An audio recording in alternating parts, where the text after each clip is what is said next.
vanhu zvavo vanosvoora vachiti aiwa Nelson Chamisa mutungamiri wemaBible verses, Nelson Chamisa brakana chanomboita kana chinhu 1, but tinoona kuti Nelson Chamisa he can be directly linked aiwa kune one of the prosperous leaders anonzi akaende Hichilema, mutungamiri wemunyika yeZambia. Ndoda kuti tinoona kuti zvinongoitwa Nelson Chamisa ukada kuzvitresa unoona zvingoda kufanana nezvinoitwa vanhu akaende Hichilema. Vanhu vanomufarira nokuda kwekuti aiwa mukomana kana kuti mutungamiri wenyika asingabvi pashoko rake. Saka pena masvika muda nyugo panapa pahendi akaende Hichilema ndobva subscribe like turn on the bell icon. Tinoona kuti ane achipost anyora achiti, Dear Lord, help us to make every Sabbath about you.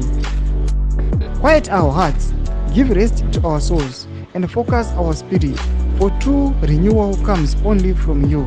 Holy Spirit, please help us to be intentional with our time and worship, and encourage us to find rest in you alone.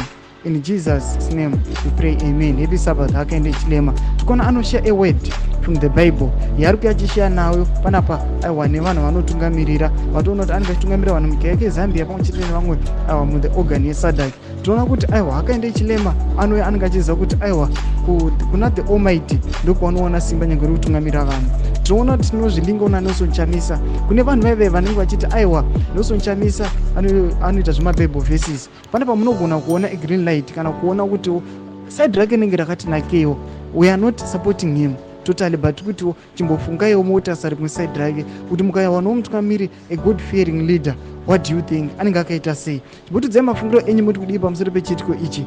Bvina comment section medu musangano subscribe pakulike pamwe chete turn on the bell icon.